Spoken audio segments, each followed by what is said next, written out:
Anem a començar plegant un mocador, un mig mocador, diria jo, perquè el mocador és quan el mocador és quadrat.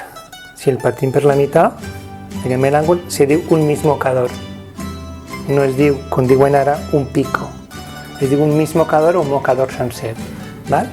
Anem a passar al plegat, que és molt fàcil. Fem pleguets directament sobre la tela.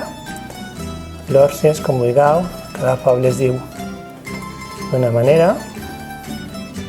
Mireu, és molt fàcil. Bon, ja ho tenim plegat.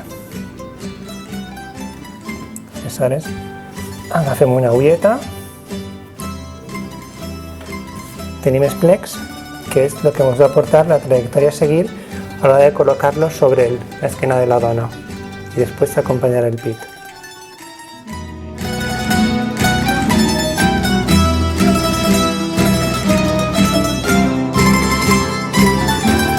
Este mocador anem a plegar-lo a l'aire, val?